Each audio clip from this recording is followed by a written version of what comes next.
వారం రోజుల వ్యవధిలో 4 చోట్ల చోరీలకు పాల్పడి విజయవాడ నగర ప్రజలకు కంటి మీద కునుకు లేకుండా చేస్తున్నారు చెడ్డీ గ్యాంగ్. అయితే ఈ క్రమంలోనే ఈ చెడ్డీ గ్యాంగ్ ఆగడాలపై ప్రత్యేక దృష్టి సారించారు. ఈ క్రమంలోనే విజయవాడ నూతన కమిషనర్గా బాధ్యతలు చేపట్టిన కాంతిరాయన టాటా స్వయంగా ఏదైతే గ్రౌండ్ లెవెల్లో ఎక్కడైతే ఈ చెడ్డీ గ్యాంగ్ ఎక్కడైతే కనుక తారసపడుతున్నారు అంటే ఏ ప్రాంతాల్లో వాళ్ళు ఉంటున్నారనే అనుమానాలు ఉన్నాయో అక్కడ పరిశీలిస్తున్న పరిస్థితి ఉంది. ఈ క్రమంలోనే రైల్వే స్టేషన్లలో ప్రధానంగా దృష్టి సారించారు. మనతో పాటు కమిషనర్ సార్ చెప్పండి, ఎక్కడెక్కడ వీళ్ళ కదలికలను మనం గుర్తించాము? ఈ వారం రోజులుగా జరిగిన పరిస్థితుల్లో ప్రజలు ఆందోళనకు గురవుతున్న పరిస్థితులు కూడా ఉన్నాయి. అంటే మనకి విజయవాడ నగరంలో మొత్తం 3 అఫెన్సెస్ నమోదైనవి. ఫస్ట్ అఫెన్స్ 23rd జరిగింది, తర్వాత 2nd, తర్వాత 6th జరగడం జరిగింది. నేను 3 ప్రాంతాలు కూడా నేను సందర్శించాను. సో ముఖ్యంగా ఒక 2 చోట్ల ప్రాపర్టీ పోయింది. Total property losses around 10 lakhs gold and silver. So luckily మనకి సీసీటీవీ ఫుటేజ్ కూడా వచ్చింది, వాళ్ళ పిక్చర్స్ కూడా మనకు వచ్చినాయి. తర్వాత మనం దర్యాప్తు చేస్తే ఇది గుజరాత్ రాష్ట్రంలో బాహోద్ అని చెప్పి ఒక డిస్ట్రిక్ట్ ఉంది. అక్కడ ఈ చెడ్డీ గ్యాంగ్స్ అని చెప్పి ఆపరేట్ అవుతుంటాయి. వీళ్ళు యూజువల్గా సౌత్ ఇండియా నేరాలు చేద్దామని చెప్పి వస్తుంటారు. సో మనం ఇమీడియట్గా ఆ రాష్ట్ర పోలీసులతోనూ జిల్లా ఎస్పీ గారితోనూ మాట్లాడి మనకు దొరికిన ఇన్ఫర్మేషన్ కూడా వాళ్ళకి ఇచ్చి వాళ్ళు కూడా అక్కడ వెరిఫై చేస్తున్నారు. అదొకటి. రెండోది, వీళ్ళు ముఖ్యంగా బై ట్రైన్స్ ట్రావెల్ చేస్తారు. అండ్ ఈ రైల్వే స్టేషన్ ప్లాట్ఫామ్స్లో కానివ్వండి, లేకపోతే రైల్వే ట్రాక్స్ చుట్టుపక్కల ప్రదేశాల్లో, ఇలాంటి ప్రదేశాల్లో డే టైమ్ షెల్టర్ తీసుకుని ఉంటారని మనకి ఇప్పుడు దొరకని ఇన్ఫర్మేషన్ బట్టి తెలుస్తుంది.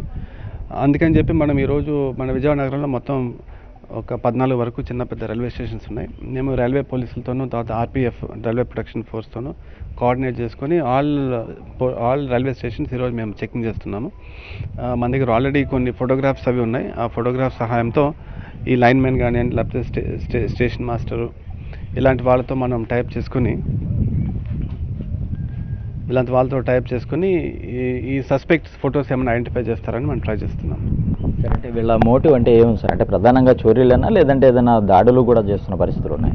ఇప్పటిదాకా నేను గుజరాత్ పోలీసులతో మాట్లాడిన దాన్ని బట్టి వీళ్ళు లాక్డ్ హౌసెస్ మీద ఎక్కువ ఫోకస్ చేస్తారు. ఇలా ఎంఓ ఏంటంటే ఈ లాక్డ్ హౌసెస్ మీద వీళ్ళు ఎక్కువ ఫోకస్ చేస్తారు. ఏ ఇళ్ళలో అయితే ఇన్మేట్స్ ఉండరు, లాక్ చేస్తుంటే ఆ ఇంట్ల మీద ఎక్కువ ఫోకస్ చేస్తారు. అంతేగాని దాడులకు పాల్పడే విధంగా ఉండరని ఇప్పటిదాకా తెలుస్తుంది. But to be on the safe side we have to take all precautions. నేను ఆల్ క్రైమ్ సీన్స్కి విజిట్ చేశాను. ముఖ్యంగా ఐసోలేటెడ్ ప్లేసెస్లో ఉన్న విల్లా కమ్యూనిటీస్, అపార్ట్మెంట్ బ్లాక్స్ని వీళ్ళు టార్గెట్ చేస్తున్నారు. మేము ఆల్రెడీ గత 4 రోజులుగా మన పోలీస్ సిబ్బంది ఆఫీసర్స్ అన్నీ ఇలాంటి ఐసోలేటెడ్ ఏరియాస్లో ఊరవతల ఉన్న విల్లా కమ్యూనిటీస్ కానివ్వండి, అపార్ట్మెంట్ బ్లాక్స్ కూడా మనం విజిట్ చేయడం జరిగింది. విజిట్ చేసి అక్కడ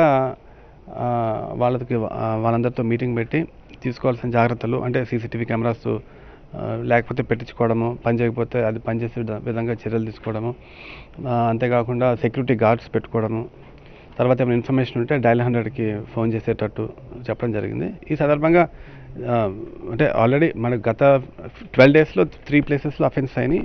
అంత మనము జాగ్రత్తగా ఉండాలి, కానీ అంత భయం కానీ ఆందోళన పడాల్సిన అవసరం లేదు. ఆల్రెడీ మేము ఒక 10 స్పెషల్ టీమ్స్ కూడా పెట్టాము విత్ వెహికల్స్. ఒక 100 మంది ప్రత్యేకమైన పోలీస్ సిబ్బందిని, అధికారులను కూడా night time between 1 and 4 patrolling కోసం మనం నియమించడం జరిగింది. వీళ్ళ టైమ్ ఆఫ్ అఫెన్స్ కూడా నైట్ 1 to 4 మధ్య జరుగుతుంది.